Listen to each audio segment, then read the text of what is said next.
प्यारे बच्चों, अपन ने पिछले वीडियो में सादर नमन पाठ का स्वस्वर वाचन किया था और उम्मीद करती हूँ कि बहुत से बच्चों ने स्वस्वर वाचन किया होगा, बार बार गाया होगा और इस कुछ बच्चों को तो ये कविता पूरी तरह से याद भी हो गई होगी। आज हम इस कविता का हिंदी अर्थ करते हैं, इसका भावार्थ समझते हैं। बच्चों, अगर तुम्हें पूछा जाए कि हवाई जहाज का आविष्कार किसने किया, फाउंटेन पेन का आविष्कार किसने किया, ये सब चीज़ें तुमने जनरल नॉलेज की किताब में पढ़ा भी होगा और याद भी होगा। लेकिन इस कविता में उस व्यक्ति को कविवर ने सादर नमन किया है जिसने कोई पहला ऐसा कार्य किया होगा जो अच्छा कार्य है और लोगों को उत्साह से भरा होगा। इस कविता में पहला पैराग्राफ, जिसने पहला दीप जलाकर अंधियारे को ललकारा है। दीप उजाले का प्रतीक है, उत्साह का प्रतीक है, आशा का प्रतीक है। ऐसा व्यक्ति जो निराशा से भरा हुआ हो और दुख में हो और उस व्यक्ति को किसी ने उत्साह से भरा हो और उसको आशा से पूर्ण किया हो, ऐसे व्यक्ति को कवि ने सादर नमन कहा है, जिसने दूसरे व्यक्ति के जीवन में उजाला भरा हो और उसमें आशा पूर्ण जीवन भरा हो। जिसने पहला पांव बढ़ाकर पथ का रूप संवारा है, अर्थात ऐसा व्यक्ति जिसने आगे बढ़कर व्यक्तियों का सहयोग किया हो और उनकी हर प्रकार से सहायता की हो।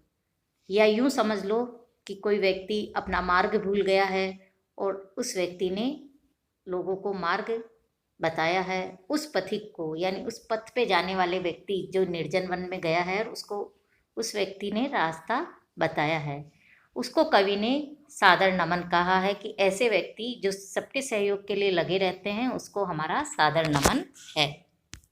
जिसने पहला हाथ बढ़ाकर सबको दिया सहारा है, मझधारों के उस मांझी को सादर नमन हमारा है। मांझी कहते हैं बच्चों मल्लाह को, मल्लाह यानी नाविक, और मझधार कहते हैं नदी की जो धाराएं बहती है उसका बीच का हिस्सा, जहाँ व्यक्ति फंस जाए तो बचना मुश्किल होता है। तो ऐसे व्यक्ति जो कहीं बीच में फंसा हुआ है, कहीं दिक्कतों में फंसा हुआ है, उसको ऐसे व्यक्ति ने हाथ बढ़ाकर सहारा दिया हो। जो व्यक्ति जो सबका सहयोग कर रहा हो, वो व्यक्ति मल्लाह के समान है। जिस प्रकार मल्लाह बीच में फंसी हुई नाव को भी खेल लेता है और उसको पार लगा देता है, उसी प्रकार वह व्यक्ति भी हाथ बढ़ाकर पार लगा देता है। उस व्यक्ति को कवि ने सादर नमन कहा है कि ऐसे व्यक्ति को हम सबका सादर नमन है।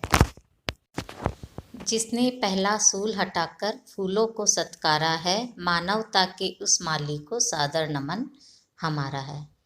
सूल कहते हैं बच्चों कांटे को। कांटा यानी दुख का प्रतीक है, बाधा का प्रतीक है।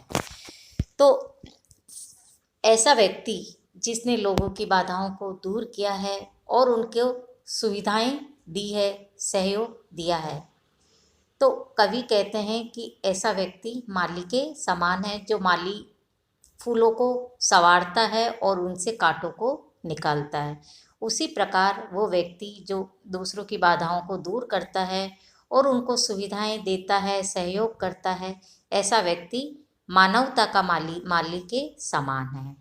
कि वो मानव का वो माली है जो सभी का माली की तरह सहयोग करता है। जैसे माली फूलों को अच्छा करता है, उसी प्रकार वो मानव के लिए सहयोग करता है।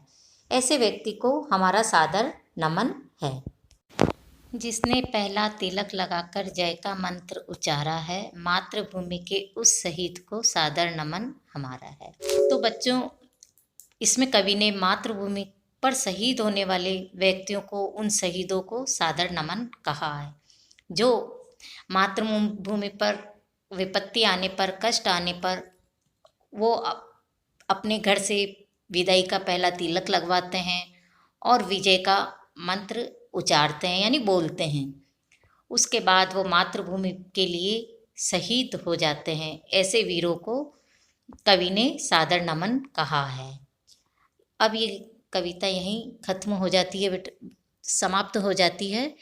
और इसमें कवि ने उन उन व्यक्तियों को जिन्होंने लोगों को आशा से भरा है, लोगों को विपत्तियों से निकाला है और जो मातृभूमि पर शहीद हो गए हैं, उन सभी को सादर नमन कहा है। और हम सबका भी उन व्यक्तियों को सादर नमन